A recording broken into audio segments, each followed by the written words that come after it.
Perlas de la segunda epístola de Pablo a los Corintios. ¿De qué forma se comunicaba Dios con el apóstol Pablo? ¿Cuál fue el propósito del aguijón en la carne del apóstol? Por otro lado, ¿a qué acusación responde el apóstol en esta carta? Te damos gracias, Dios, en esta mañana, porque nos permites una vez más abrir tu palabra. Nos permites ingresar al estudio del capítulo 12 de Segunda de Corintios. Padre, ayúdanos a entender, a comprender tu mensaje. En el nombre de Jesús te lo pedimos. Amén. Buen día, hermanos y hermanas de esperanza. Estamos ingresando al estudio del capítulo 12, un capítulo que muchos lo utilizan para especular. Recordemos un principio elemental. Leemos en Deuteronomio 29:29. Las cosas secretas pertenecen a Dios. Las reveladas son para nosotros. A lo largo de nuestros estudios, capítulo a capítulo, versículo a versículo, venimos repitiendo.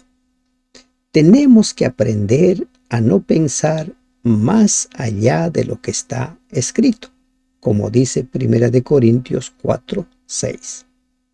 Aprendamos a conformarnos con lo que Dios ha revelado para nosotros. Si nosotros empezamos a especular, usted especulará, yo especularé, y cada uno empezará a especular, y entonces esto se convierte en un caos. La unidad del pensamiento radica en que todos aceptamos la revelación de Dios tal cual está. Ya hemos visto cuando Jesús respondió a un intérprete de la ley quien le pregunta acerca de qué debe hacer para tener la vida eterna. Él le dice, ¿qué lees? ¿Cómo está escrito? Y el intérprete le habla acerca de las escrituras, del amor al prójimo, del amor a Dios. Y el Señor le dice, bien has dicho, haz eso y vivirás. Hago esta aclaración porque aquí vamos a hablar acerca del tercer cielo, que Pablo nos habla. Y tenemos que aprender a conformarnos con lo que Pablo ha revelado.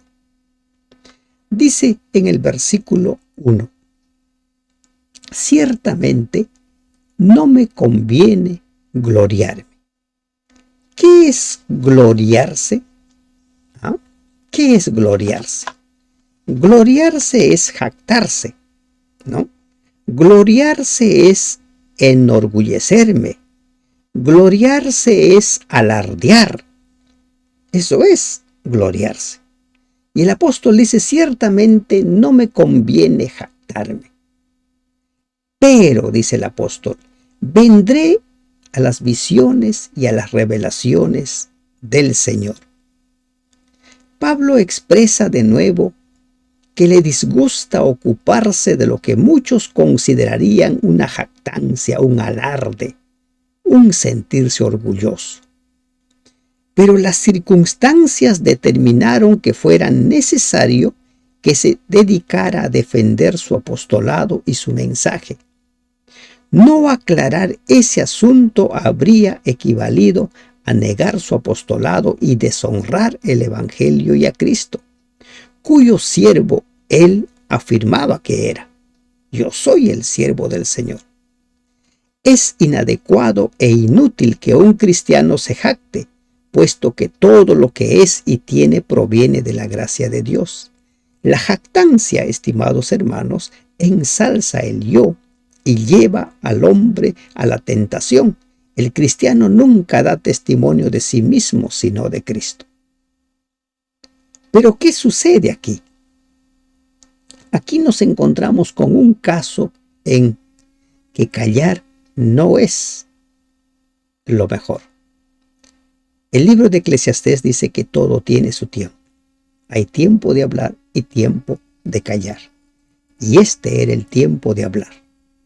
Hay ocasiones, estimado hermano, estimada hermana, que no debes callar, debes presentar tus argumentos, debes presentar defensa a las acusaciones que hacen contra ti.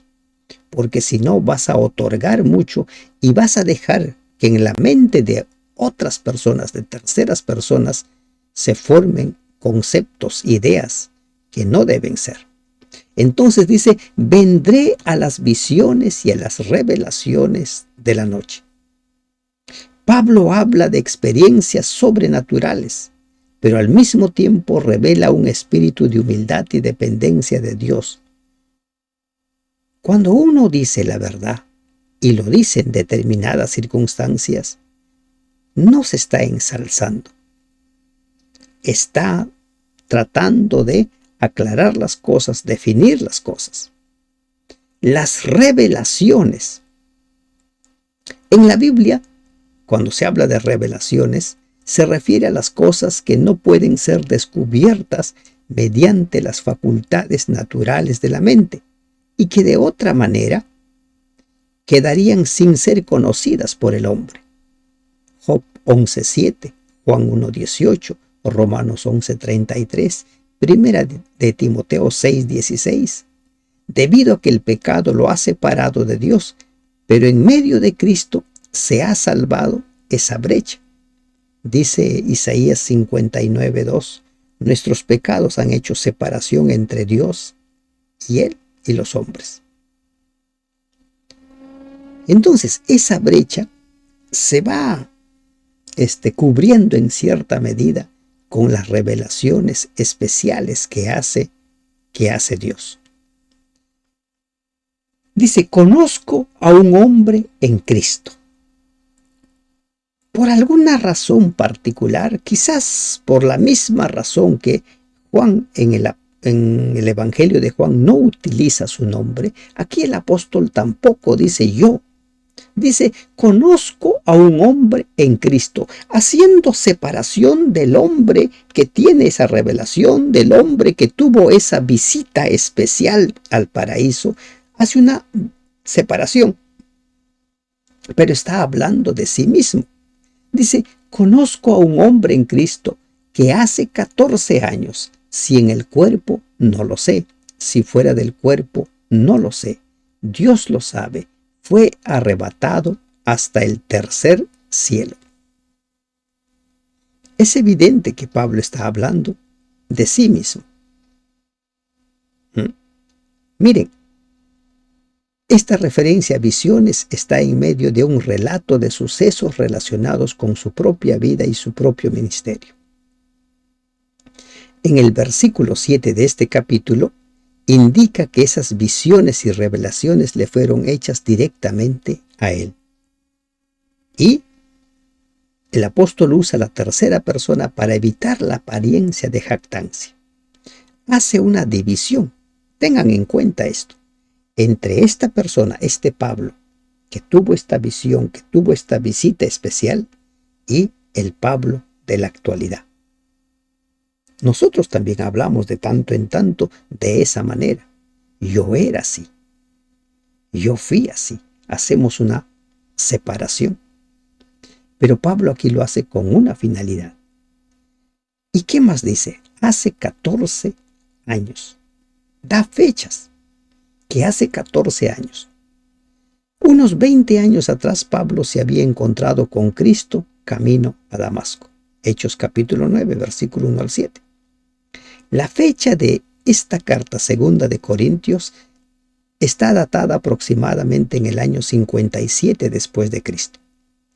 14 años antes fue la época en que Bernabé llevó a Pablo de Tarso a Antioquía. Hechos 11, 25 al 26. En esa fecha, Pablo inicia su ministerio. Recuerden que después de una oposición fuerte de los judíos, Pablo fue enviado a su lugar natal, donde él había nacido. Y de allí es traído por Bernabé. Bernabé va a Tarso. Allí estuvo muchos años. no se nos dice si esa revelación fue antes de que Bernabé llegara a buscar a Pablo o después que Bernabé ya lo buscó. No se nos da fechas, pero dice 14 años atrás. Nos está hablando acerca de el inicio de su ministerio en favor de los gentiles. Esa es la ubicación del tiempo que nos da. Y ahora dice, si en el cuerpo, no lo sé. Si fuera del cuerpo, no lo sé. Dios lo sabe. Tengamos en cuenta lo siguiente. Durante la visión hay una completa inconsciencia de todo lo terrenal. Miren lo que dice Daniel sobre lo que sucedía con él cuando tenía visiones. En Daniel 8:27 dice, yo Daniel desfallecí y estuve enfermo por unos días. Después de tener la visión de las 2300 tardes y mañanas. Él dice desfallecí. En el capítulo 10 de Daniel, versículo 7 hasta el 10, dice Daniel, solo yo, Daniel, contemplé la visión. Mis compañeros no la veían. Las visiones son específicas. No todos los presentes lo ven. Cuando Pablo ve a Cristo camino a Damasco, los demás no lo vieron. Pero sintieron pánico y corrieron a esconderse, dice Daniel. Quedé yo solo contemplando esta gran visión. Me sentí desfallecer. Se me cambió y desfiguró el semblante y me fallaron las fuerzas. Débil. Oí el sonido de su voz y al oírlo caí de bruces al sueño o al suelo sin sentirlo. Pero una mano me tocó y me levantó tembloroso sobre mis rodillas y las palmas de mis manos. ¿Qué está diciendo Daniel? Que cuando tenía visiones, él prácticamente desfallecía. Las fuerzas se le iban. Y ahora Pablo dice que en esa visión, él no sabe decir si fue trasladado en cuerpo o si solo fue trasladado en una visión, como el que refiere Juan cuando habla acerca del libro de Apocalipsis, las visiones de Apocalipsis. Él no sabe decir. Todo lo demás que se diga será especulación, porque Pablo es claro. Si alguien dice, bueno, fue en el cuerpo, o si alguien dice, bueno, fue en el espíritu, está especulando, porque Pablo no está diciendo. Dice, no lo sé, Dios lo sabe. Dios lo sabe. Y esto es lo que nosotros tenemos que entender. Las cosas reveladas son de Dios, o son para nosotros, y los secretos son de Dios. Las no reveladas son de Dios. Pero a veces nosotros queremos entrar en la mente de Dios. Los pensamientos de Dios no son nuestros pensamientos, dice Isaías 55:8. Fue arrebatado hasta el tercer cielo. Esta declaración es otro motivo de especulación. Pablo dice hasta el tercer cielo. Después va a decir al paraíso. O sea, para él el tercer cielo era el lugar de la morada de Dios. Esa es la información que nos da el apóstol Pablo.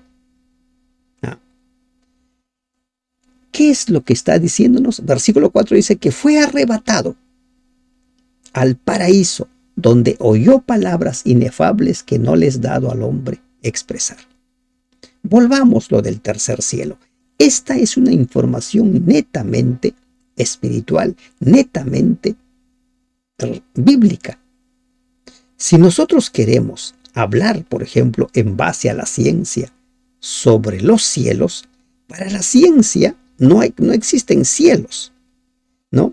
Para la ciencia lo que existen son capas atmosféricas que los dividen en atmósfera, troposfera, estratosfera, mesósfera, termósfera y exósfera. La ciencia habla de un único universo compuesto por galaxias, estrellas, planetas y otros cuerpos celestes. Algunos conceptos por ejemplo, relacionados con esto es la atmósfera terrestre, es la capa de gases que rodea la Tierra, se divide en varias capas. El universo observable más allá de la atmósfera terrestre. Ahora, por ejemplo, para el Islam existen 7 cielos. El Corán habla de 7 cielos. Estos cielos se consideran niveles o dominios del cosmos. Para el hinduismo se habla también de 7 cielos y 7 infiernos, que son mundos y dimensiones espirituales. Entonces el apóstol dice, este hombre fue arrebatado hasta el tercer cielo. Es una revelación que el apóstol lo tuvo y es lo que nos transmite, ¿verdad? Esa es la información. Él mismo, ¿qué está diciendo? Fue trasladado, fue arrebatado, fue llevado. Si en el cuerpo, no lo sé. Si en espíritu, no lo sé. Entonces él no pudo haber contado, este es el primer cielo, este es el segundo cielo, este es el tercer cielo. Porque dice el versículo 3, y conozco al tal hombre, si en el cuerpo o fuera del cuerpo, no lo sé. Dios lo sabe. Para que Él nos diga el tercer cielo, Dios así se lo reveló. Porque Él no sabe decirnos si llegó allí corporalmente o simplemente en visión. Vio en visión. No sabe decirnos. ¿Se dan cuenta? Las cosas reveladas son para nosotros. Las que se mantienen en lo oculto son de Dios. Que fue arrebatado al paraíso. ¿Y qué sucedió en el paraíso? ¿No? En la morada de Dios. Dice, donde oyó palabras inefables que no le es dado al hombre expresar. ¿Qué es inefable? ¿Qué quiere decir inefable? Algo difícil de decir, indecible. Y dice donde oyó palabras inefables que no le es dado al hombre expresar. ¿Qué nos está diciendo Pablo? Posiblemente a él se le prohibió decir lo que había escuchado. ¿O es que él no lo entendió bien? Simplemente nos dice donde oyó palabras inefables, indecibles, indescriptibles, que no le es dado al hombre expresar. No está permitido expresar ello. Podría ser que a Pablo se le ordenó que no revelara lo que vio y oyó, o que el lenguaje humano era inadecuado para describirlo. Siempre, de tanto en tanto, me viene la curiosidad. ¿Cuál será el lenguaje de los cielos? ¿No? ¿Cuál será? ¿Cuál será ese lenguaje que tendremos que aprender a hablar? Entonces, hermanos, aprendamos a aceptar lo revelado, pero dejemos de especular. Hace poco vi un video donde hablaba acerca de los 3 cielos, y según este predicador decía que el segundo cielo es el lugar de los espíritus donde está Satanás y todo el mundo espiritual. Pero Efesios capítulo 6 dice que nuestra lucha no es contra carne y sangre aquí en la tierra. No subimos a una dimensión, a un segundo cielo para hacer frente a esa lucha. Es aquí en la tierra. Es aquí en la tierra donde Satanás y sus ángeles están trabajando, buscando como león rugiente a quien devorar aquí en la tierra. Esa es la revelación dada, ¿verdad? Por eso, insisto, aprendamos a no pensar más allá de lo que está escrito. De tal hombre, dice el apóstol Pablo ahora, de ese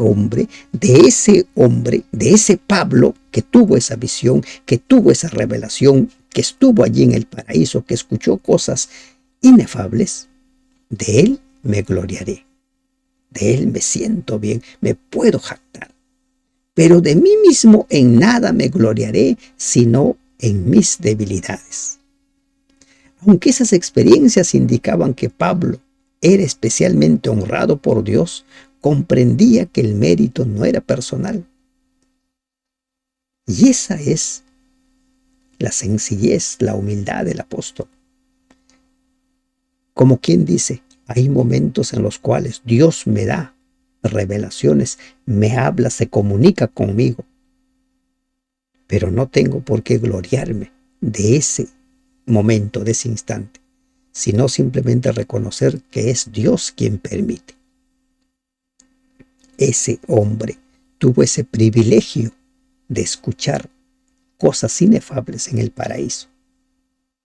Como sucede con nosotros, hay momentos en los cuales tenemos una relación tan estrecha con Dios y hay momentos en que nos sentimos lejos, alejados, un tanto fríos. Sin embargo, si quisiera gloriarme, no sería insensato, porque diría la verdad.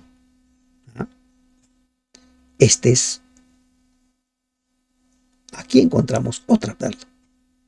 Si vas a decir algo, si vas a poner pruebas que sean ciertas, que sean reales, que no sean inventadas, que tus argumentos para defenderte sean ciertas, no inventadas, no amplificadas, no como suele suceder en algunos casos. Son cosas insignificantes, pero lo queremos presentar como algo sumamente grandioso. Porque diría la verdad, pero lo dejo para que nadie piense de mí más de lo que en mí ve u oye. Lo dejo ahí. No voy a decir nada más, dice el apóstol Pablo. ¿Por qué? Porque las personas podían acusar a Pablo de estar vanagloriándose. Entonces dice, lo dejo allí, para que nadie piense de mí más de lo que en mí ve u oye de mí. Simplemente véanme como soy. Y eso es todo. La humildad siempre debe caracterizar a un mensajero del Señor. Y para que la grandeza de las revelaciones no me exaltase desmedidamente, me fue dado un aguijón en mi carne, un mensajero de Satanás que me abofetee para que no me enaltezca sobremanera. Este es otro tema, otro punto en el cual se especula mucho. En la versión Nueva Traducción Viviente dice, aun cuando he recibido de Dios revelaciones tan maravillosas, así que para impedir que me volviera orgulloso, se me dio una espina en mi carne, un mensajero de Satanás para atormentarme e impedir que me volviera orgulloso. Aquí Pablo hace una afirmación. ¿Qué dice? Si por si acaso yo me estuviera por sentir orgulloso, superior a los demás, hincharme, inflarme, Dios ha puesto un aguijón en mi carne. ¿Cuál es este aguijón? No lo describe el apóstol.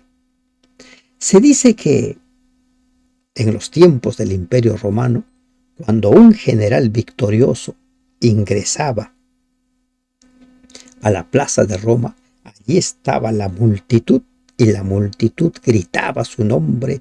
Era un momento en el cual esa persona podía sentirse un dios, porque todo el mundo estaba a sus pies reconociendo sus éxitos, sus victorias. Y se dice que al costado, al lado de ese hombre, de ese general victorioso, había otro hombre que susurraba a sus oídos: recuerda, eres hombre, no eres Dios. Recuerda, eres hombre, no eres Dios. ¿Para qué? Para hacerle volver a la realidad. Y Pablo está diciendo eso. Dios ha puesto, como tenían esos generales, esa voz que le decía, recuerda, eres hombre, no eres Dios. Pablo está diciendo, Dios ha puesto un aguijón. No es una voz, sino es un aguijón. Pero aquí hay un detalle. Un aguijón en mi carne. Era físico. Un aguijón en la carne era físico, no era mental. El sufrimiento no era mental, era físico. Y a esto lo considera Pablo como un mensajero de Satanás que me abofetee. ¿Qué quiere decir un mensajero de Satanás? Miren, el mal no existe porque Dios lo quiera. El dolor, el sufrimiento no existe porque Dios lo quiera. Por eso Apocalipsis 21, cuando habla de cielos nuevos y tierra nueva, habla acerca de que ya no existirá más el dolor, la muerte y nada. Por eso es un mensajero de Satanás. Que le abofetee, que le recuerde que él es un hombre, no es un Dios, para que no se enaltezca sobremanera. Corresponde con la naturaleza y la obra de Satanás el causar sufrimientos y enfermedades corporales. Todo tipo de enfermedad, todo tipo de dolencia es producto de la obra del enemigo. Hay quienes dicen, bueno, pues si Dios tiene el control de todo, ¿por qué permite? Allí entra lo que ya hemos mencionado, el libre albedrío. Hay un tiempo en el cual se va a desarrollar todavía el conflicto cósmico. Hay un tiempo. Entonces, muchos sostienen que este aguijón no puede ser un mal en el ojo que tuvo el apóstol Pablo, producto de la visión que recibió en su conversión. Algunos dicen eso, otros dicen que puede haber sido consecuencias de una malaria que había adquirido, del cual nos habla el capítulo 4 del libro de Gálatas, ¿no? Pero el apóstol no dice cuál fue ese aguijón. En Gálatas, cuando Pablo habla con ellos, les escribe, le dice, ustedes me recibieron en mi condición de enfermo, en mi condición en la cual muchos lo hubieran despreciado, y me trataron como si fuera un ángel, como si fuera Cristo mismo, al punto que ustedes estuvieron dispuestos o hubieran querido incluso darme sus ojos. Entonces, tomando esa parte de Gálatas, capítulo 4, hay quienes sostienen, ¿no?, que el aguijón pudo haber sido su ojo. Pero aquí Pablo está haciendo una similitud, una descripción, una entrega de los Gálatas por él, pero no está diciendo que el problema era su ojo.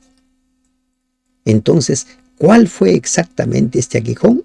No lo sabemos, pero sí sabemos una cosa. Era físico. Era un aguijón en la carne. Y ahora en el versículo 8 dice, respecto a lo cual 3 veces he rogado al Señor que lo quite de mí. En 3 ocasiones específicas, Pablo había pedido a Dios que le quitara esa penosa aflicción. Pero cuando la respuesta fue clara, la aceptó como la voluntad de Dios para él. En el Getsemaní, Jesús pidió 3 veces en oración que por favor pasara de él esa copa. Pero en las 3 ocasiones Jesús dijo, hágase tu voluntad. Pablo no menciona, pero él da a entender que también cuando a la 3ª ocasión la respuesta de Dios fue clara, él aceptó. Y aquí encontramos una gran perla. Hay quienes suelen decir, no, hay que orar con fe y Dios va a responder nuestras oraciones. Y nos gusta esa declaración. Si yo tengo fe, entonces Dios me va a dar lo que yo quiero. Pero también Santiago 4 dice que nosotros oramos y no recibimos lo que oramos porque pedimos mal. Porque a veces pedimos para nuestro propio beneficio. Y en estas 3 ocasiones que Pablo oró, y nadie va a dudar de que Pablo orara con fe, ¿verdad? O la misma historia también se repite en el caso de Moisés, que a causa del pecado cometido allí en la roca, Dios le dijo que no entraría a Canaán. Y Moisés le suplicó, le pidió a Dios entrar a Canaán. Y Dios le dijo, no, basta, no me hables más de este tema. ¿Cómo entiende usted el no de Dios? ¿El no de Dios usted lo entiende como un rechazo o lo entiende como una oportunidad? ¿Cómo entiende usted el no de Dios? Para muchos, la única respuesta válida es que Dios responda a mi oración como se lo estoy pidiendo. Si le estoy pidiendo un trabajo, que me dé un trabajo.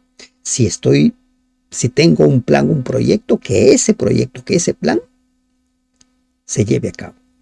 Para muchos es eso lo que sucede. Si estoy enfermo, que me sane. O si un ser querido está enfermo, que sane. ¿Y cuáles son los pedidos? Hermanos, oremos para que el Señor sane a tal persona. Oremos para qué.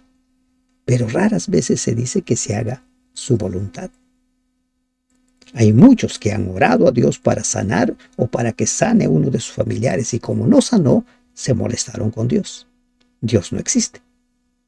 ¿Cómo entiendes tú el no de Dios, la negativa de Dios cuando Dios dice no? ¿Cómo lo entiendes? Dice el versículo 8, y me ha dicho, bástate mi gracia. ¿Ah? Bástate mi gracia. La oración de Pablo no le proporcionó alivio de su mal, pero sí le dio gracia para soportarlo. Bástate mi gracia.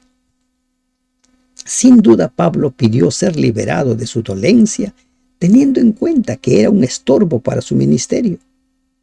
Pero Cristo le dio más de lo que necesitaba con una abundante provisión de su gracia. Recordemos lo siguiente, estimados hermanos, estimadas hermanas.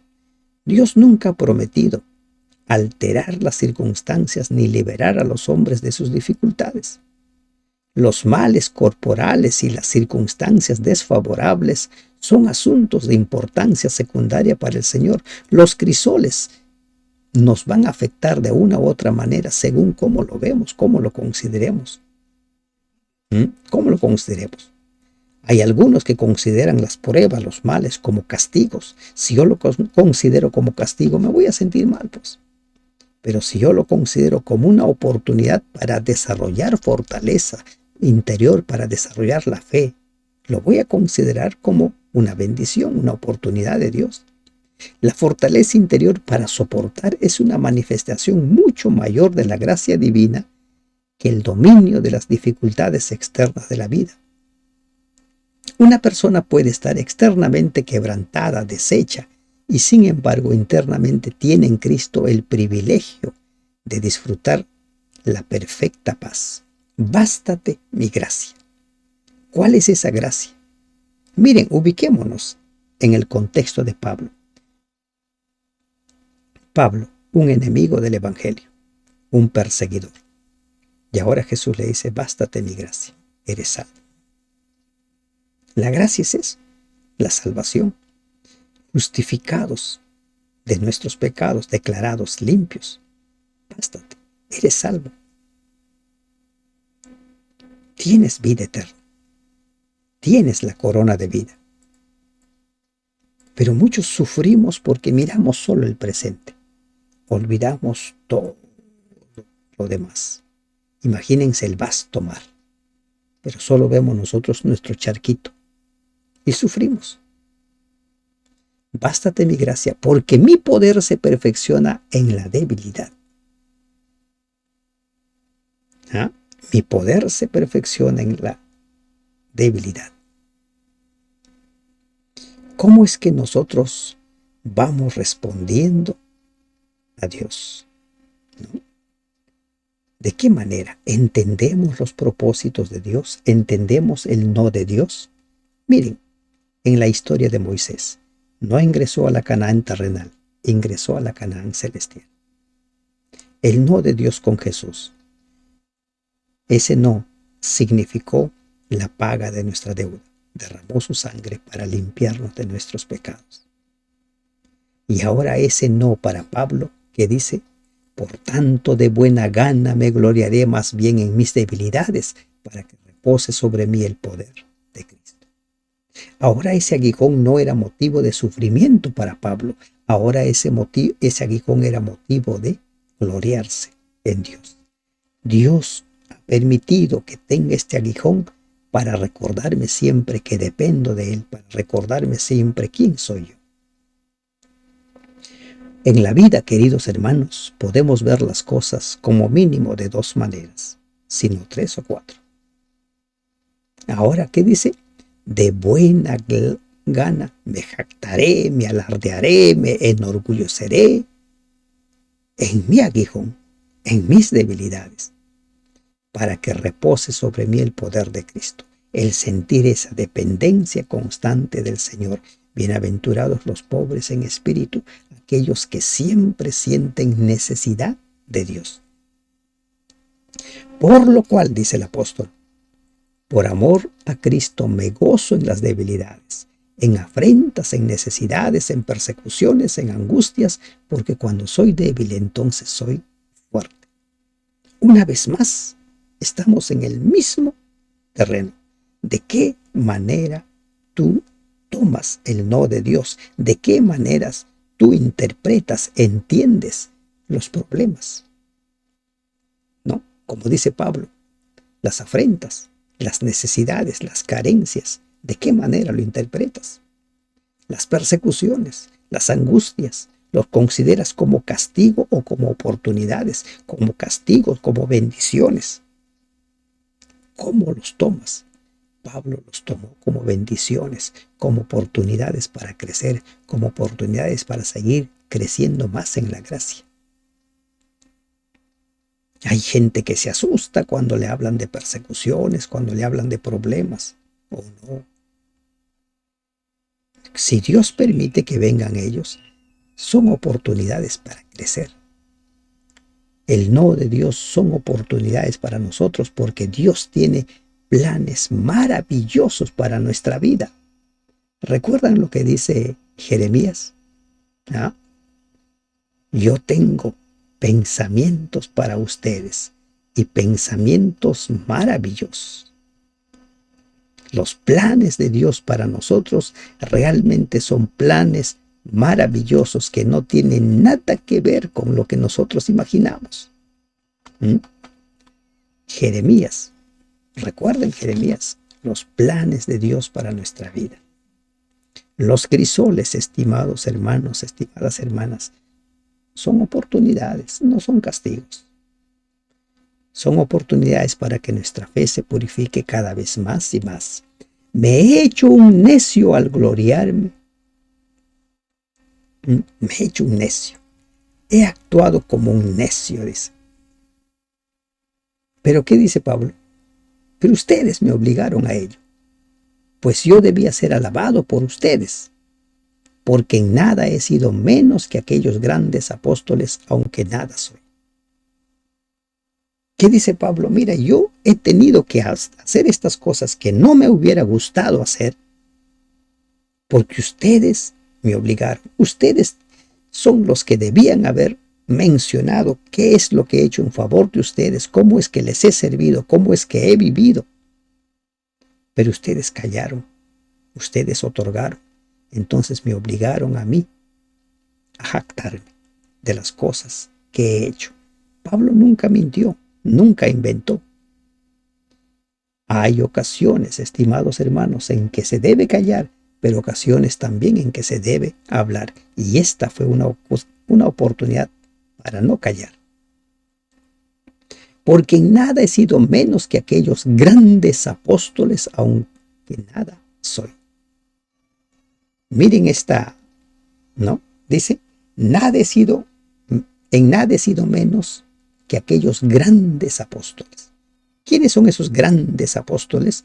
Los falsos apóstoles, aquellos que se disfrazan de mensajeros del Señor, aquellos que son servidores del que se disfraza de ángel de luz.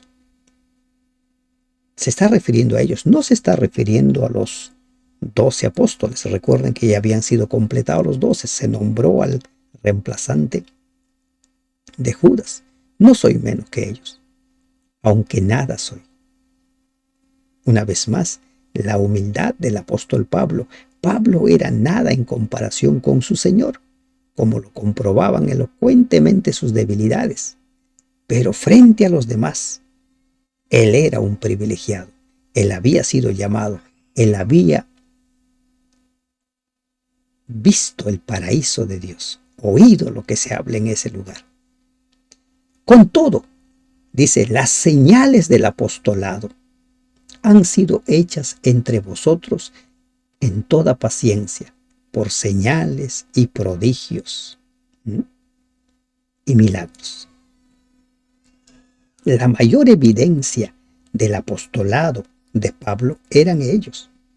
Era la conversión de ellos. En medio de ellos se habían producido prodigios y milagros. Ellos debían haber hablado en favor de Pablo. Ellos eran la evidencia del apostolado de Pablo. Pero lamentablemente ellos callaron. Lamentablemente ellos como que estaban absortos, confundidos, porque los judíos, porque los que eran del linaje de Jesús, decían otra cosa. Es normal confundirnos. Por eso hay que recurrir siempre a la fuente. Porque ¿en qué habéis sido menos que las otras iglesias, sino en que yo mismo no os he sido carga? ¿En qué he sido menos? ¿En qué no han sido menos ustedes?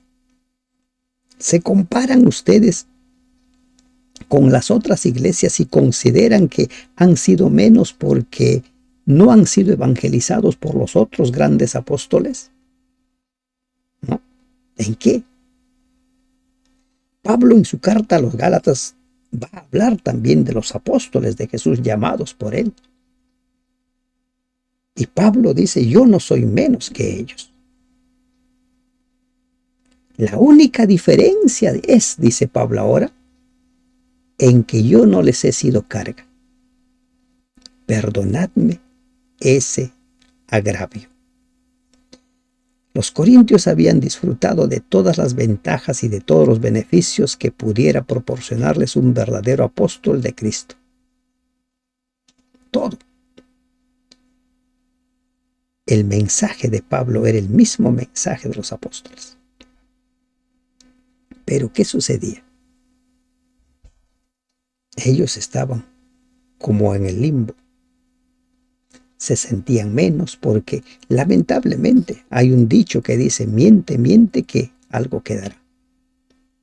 Se había dicho por cuánto tiempo cosas de Pablo y en la mente de la gente quedó impregnada muchas de esas falsedades. Perdonadme este agravio. Perdónenme. Pero yo les he servido a ustedes con integridad. He aquí, dice ahora el apóstol Pablo, habla de su tercera venida. Por tercera vez estoy preparado para ir a vosotros, y no os seré gravoso, porque no busco lo vuestro, sino a vosotros, pues no deben atesorar los hijos para los padres, sino los padres para los hijos. Aquí Pablo una vez más vuelve al problema económico. Aquí una vez más el apóstol habla acerca de la acusación que había de parte de los judaizantes. Pablo dice, no les voy a hacer gravoso, económicamente hablando. Pablo quería continuar con su sistema de sostén propio. La primera vez que estuve, no les pedí nada. La segunda vez que estuve, no les pedí nada. Ahora, en esta tercera ocasión, yo voy a continuar con el sostén propio. Había otras iglesias que sostenían la obra de Pablo, como hemos visto en el capítulo de ayer. No os seré gravosos porque no busco lo vuestro. Para Pablo lo más importante era la salvación de ellos. Para Pablo lo más importante era llegar a ellos, que ellos reciban el mensaje, que crezcan en la fe. Y dice algo más el apóstol. No deben atesorar los hijos para los padres, sino los padres para los hijos. Quienes dejan la herencia son los padres, no los hijos para los padres. Así es que no se preocupen. Y yo con el mayor placer gastaré lo mío, y aún yo mismo me gastaré del todo por amor de vuestras almas, aunque amándoos más sea amado menos. Si hay necesidad de gastar lo mío, lo voy a hacer. Eso es amar la obra de Dios. Eso es vivir para el ministerio, para el evangelio. Hay quienes siempre esperan recibir todo. A ver, necesitamos tanto. Es necesario que los recursos cubran los gastos, pero cuando las circunstancias lo demandan, quien ama la obra no dudará en gastar de lo suyo y gastarse a sí mismo. Pablo agotaría sus recursos. Pablo se agotaría a sí mismo. ¿Por qué? Por amar a las almas. Porque él quería la salvación de las personas. Ese era el tema principal. Ese era su mayor interés. Este versículo 16, ¿no? Es otro versículo que si lo leemos así solito, se presta a muchas malas interpretaciones. Dice, pero admitiendo esto, que yo no os he sido carga. ¿Ah? Admitiendo esto, no les he sido carga. No he recibido nada de ustedes, sino que como soy astuto, os prendí por engaño. Cuando nosotros leemos solo ese versículo, entonces vamos a decir, oye, a ver, ¿qué está diciendo Pablo? Es astuto, ha utilizado astucia y los ha engañado. Escuchen esta otra traducción, Nueva Traducción Viviente. Algunos de ustedes admiten que no les fui una carga, pero otros todavía piensan que fui muy astuto y que me aproveché de ustedes con engaños. ¿Ah? Pablo está utilizando las palabras de sus detractores para responder, porque los siguientes versículos hablan claramente de cómo él había actuado. Sino que los detractores que decían, bueno, dice, está bien, él no ha recibido los diezmos, no se ha enriquecido cobrando un sueldo, pero ¿y la colecta? ¿Quién sabe cómo lo han manejado? ¿Quién sabe si con esos recursos se ha enriquecido el apóstol Pablo? Nos ha engañado. Es un astuto. Nos dice no por un lado, pero por otro lado se está aprovechando. ¿Y qué dice? ¿Acaso os he engañado por alguno de los que he enviado a vosotros? Pablo desafía a sus adversarios a que le demuestren que él se había aprovechado de los corintios directamente por medio de sus colaboradores. Varios de ellos habían trabajado con él en Corinto y los había enviado allí como portadores de las cartas o como sus representantes personales mientras él trabajaba en otros lugares. Les he engañado por medio de ellos. Hablen, testifiquen. Rogué a Tito y envié con él al hermano, el hermano que tenía buen testimonio de toda la iglesia de la región. ¿Os engañó acaso Tito? ¿Les engañó? ¿Se dan cuenta que ese versículo 16, donde dice los engañé con astucia, son palabras de los detractores, no son palabras de Pablo? Por eso no es bueno estudiar y sacar conclusiones de un solo versículo. Hay que leer el contexto. ¿No hemos procedido con el mismo espíritu y en las mismas pisadas? Era el mismo proceder el que llevaba Pablo que Tito y los demás colaboradores. La misma línea de conducta. Cristianos prácticos vivían el evangelio, no se aprovechaban de nadie. Si decían no, era no. Si decían sí, era sí. ¿Pensáis aún que nos disculpamos con vosotros? Delante de Dios en Cristo hablamos, y todo muy amados para vuestra edificación. Tal vez piensen que decimos estas cosas solo para defendernos. No, dice Pablo, les decimos esto como siervos de Cristo y con Dios como testigo. Una vez más, Pablo pone a Dios como testigo y nosotros debiéramos estar en condiciones de poner a Dios como testigo de todo lo que decimos y hacemos. Pongo a Dios como testigo. Muy amados, para vuestra edificación. el liderazgo de Pablo, las cartas de Pablo, la obra de Pablo, el trabajo de Pablo, todo fue para edificación, para edificar a la iglesia de Corinto, a los miembros de la iglesia de Corinto. Pues me temo que cuando llegue no os halle tales como quiero, y yo sea hallado de vosotros cual no queréis, que hay entre vosotros contiendas, envidias, iras, divisiones, maledicencias, murmuraciones, soberbias y desórdenes. ¿Qué dice Pablo? Me temo. Creo que los problemas entre ustedes van a continuar tal como van las cosas. Que las mismas divisiones, que las manifestaciones de envidias, iras, maledicencias, murmuraciones, soberbias, desórdenes, que cuando vuelva me humille Dios entre vosotros y quizá tenga que llorar por muchos de los que antes han pecado y no se han arrepentido de la inmundicia y fornicación y lascivia que han cometido. Pablo manifiesta una preocupación. Quizás lo que les digo, quizás lo que les escribo, quizás mis argumentos no hagan eco en el corazón de ustedes y ustedes continúen con sus pecados.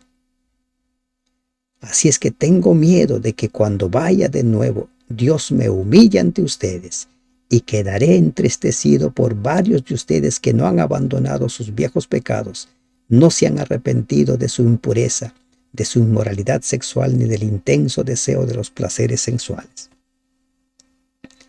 Recuerden lo que escribió Clemente Romano, casi al final del primer siglo. Esos pecados volvieron a recrudecer en la iglesia de Corinto. Esos pecados se ven en nuestras iglesias, lamentablemente. Contiendas, iras, envidias, divisiones, maledicencias, murmuraciones, soberbias, desórdenes. Se siguen viendo en nuestras iglesias. Y Pablo dice, tenga que lamentar, tenga que llorar. Las verdades son tan claras para nosotros que nosotros debemos tomar la decisión. Pablo les ha dado evidencias suficientes de su apostolado. Les ha descrito la visión que tuvo y cómo es que él escuchó allí en el paraíso, en la morada de Dios, palabras inefables. Les ha transmitido el evangelio de Cristo. Ha descrito todas las penurias que tiene que pasar. Ha descrito el aguijón que el Señor puso para beneficio suyo, no como un castigo suyo, para beneficio de Pablo. Dios hace muchas cosas por nuestra salvación. Dios utiliza mensajeros, pero a nosotros nos toca decidir. Dios utilizó visiones para transmitir mensajes a Pablo. Permitió el aguijón con el propósito de recordarle quién era. Y Pablo se defendió de sus acusadores, que él nunca se aprovechó de ellos.